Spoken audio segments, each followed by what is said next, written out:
નમસ્કાર. ચાલો એક એવી દુનિયાની કલ્પના કરીએ જે જંગલોમાં શ્વાસ લેતી હતી. બ્રિટિશ રાજ પહેલા ભારતના આદિવાસી સમુદાયનું જીવન કંઈક આવું જ હતું, એકદમ આત્મનિર્ભર. પણ પછી બધું બદલાઈ ગયું.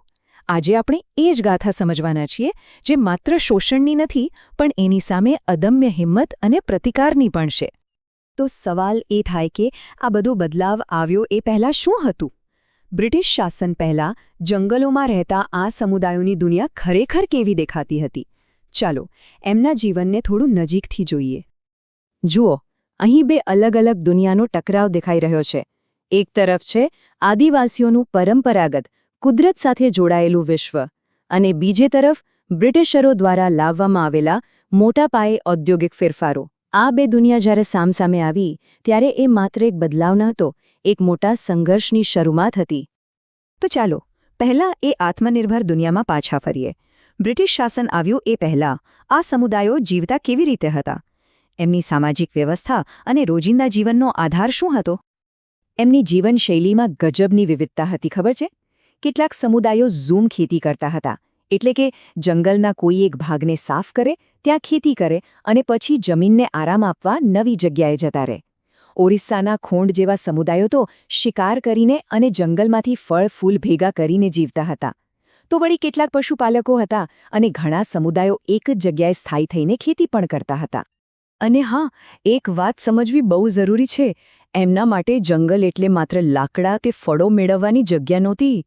ના, જંગલ એમનું ઘર હતું, એમનો પાલનહાર હતું, એ એમની ઓળખનો આધાર હતો. એમનો તો આખું અસ્તિત્વ જ જંગલ સાથે વણાયેલું હતું. અને પછી બધું જ બદલાઈ ગયું. બ્રિટિશરો આવ્યા અને એમની સાથે આવી નવી નીતિઓ, નવા કાયદા અને એક એવી નવી વ્યવસ્થા, જેણે આદિવાસીઓની સદીઓ જૂની પરંપરાગત જીવનશૈલીના મૂળિયા હલાવી દીધા. આ સંઘર્ષનું મૂળ જમીન વિશેની બે સાવ અલગ વિચારસરણીમાં હતું. જુઓ, આદિવાસીઓ માનતા કે જમીન કોઈ એક વ્યક્તિની નહીં, પણ આખા કુળની સંપત્તિ છે. પણ બ્રિટિશરોએ ખાનગી માલિકીનો કાયદો લાગુ કર્યો અને એના પર રોકડામાં મહેસૂલ ભરવાનો નિયમ બનાવ્યો.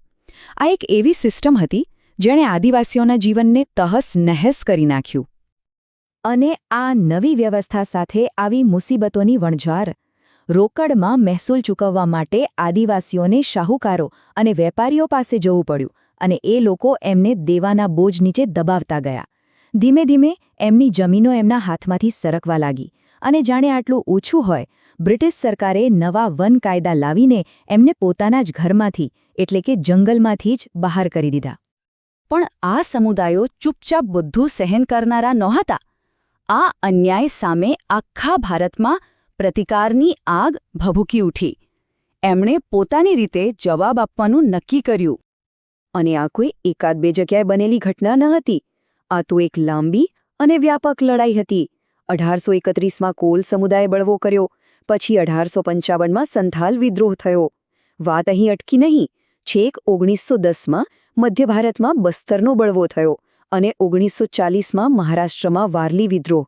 દાયકાઓ સુધી દેશના અલગ અલગ ખૂણે પ્રતિકારની આગ સળગતી રહી. આ બધા બળવા પાછળનું કારણ એકદમ સીધું અને સ્પષ્ટ હતું. એ લોકો પોતાની જમીન, પોતાની સંસ્કૃતિ અને પોતાની જીવનશૈલી બચાવવા માટે લડી રહ્યા હતા. આ નવા કાયદા, નવા કર અને પોતાની પરંપરાઓ પર થઈ રહેલા હુમલા સામેનો આ સીધો જવાબ હતો. આ મોટા સંઘર્ષને વધુ સારી રીતે સમજવા માટે ચાલો એક એવા શક્તિશાળી ઉદાહરણ પર ધ્યાન આપીએ જે આજે પણ પ્રેરણા આપે છે. બિરસા મુંડા અને એમના ઉલગુલાન, એટલે કે મહાન બળવાનની ગાથા. આ ચહેરો છે બિરસા મુંડાનો. એમણે માંડ 25 વર્ષનું જીવન જીવ્યું, પણ એ પોતાના લોકો માટે એક દંતકથા બની ગયા. લોકો એમને ચમત્કાર કરવાની શક્તિવાળા ધરતી આબા, એટલે કે ધરતીના પિતા માનતા હતા. એક એવો નેતા જે એમને દીકુઓ, એટલે કે બહારના શોષણખોરોના અત્યાચારમાંથી મુક્તિ અપાવશે. એમના આંદોલનને ઉલગુલાન તરીકે ઓળખવામાં આવ્યો, જેનો અર્થ જ થાય છે મહાન બળવો અથવા મોટો હોબાળો. આ માત્ર એક વિદ્રોહ નહોતો, પણ મુંડા સમુદાય માટે એક નવા, સ્વતંત્ર અને ગૌરવશાળી યુગને સ્થાપિત કરવાનું સ્વપ્ન હતું. બિરસાનું વિઝન એકદમ સ્પષ્ટ હતું. પહેલાં એમણે પોતાના સમાજને સુધારવાની વાત કરી. દારૂ છોડવો, ગામને સ્વચ્છ રાખવું. પછી એમણે તમામ દીકુઓને એટલે કે મિશનરીઓ, જમીનદારો, શાહુકારો આ બધાને ભગાડી દેવાની હાકલ કરી અને અંતિમ લક્ષ્ય બ્રિટિશ શાસનનો અંત અને એક એવા મુંડા રાજની સ્થાપના જ્યાં મુંડા લોકો પોતાના ભાગ્યના પોતે જ માલિક હોય. એમનો સંઘર્ષ બહુ ટૂંકો પણ અત્યંત તીવ્ર હતો. 1895માં જેવું આંદોલન શરૂ થયું એમની તરત જ ધરપકડ થઈ ગઈ.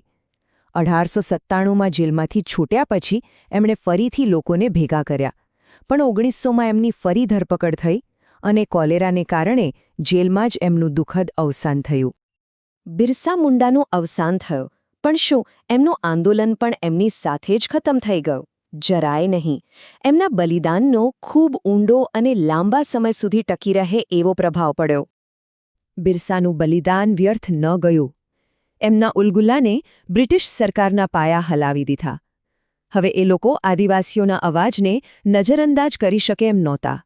આ આંદોલને એમને પગલાં લેવા માટે મજબૂર કર્યા. આ આંદોલનના બે બહુ મોટા પરિણામો આવ્યા. પહેલું, સરકારે એવા કાયદા બનાવવા પડ્યા જેથી બહારના લોકો સરળતાથી આદિવાસીઓની જમીન છીનવી ન શકે. અને બીજું, જે કદાચ એનાથી પણ વધુ મહત્વનું છે, એણે સાબિત કરી દીધું કે આદિવાસી સમુદાયો એક થઈને અન્યાય સામે જોરદાર અવાજ ઉઠાવી શકે છે. અને બિરસા મુંડા એ તો આજે પણ પ્રતિકાર અને ગૌરવના પ્રતીક તરીકે જીવંત છે. તો આખી વાતનો સાર શું છે?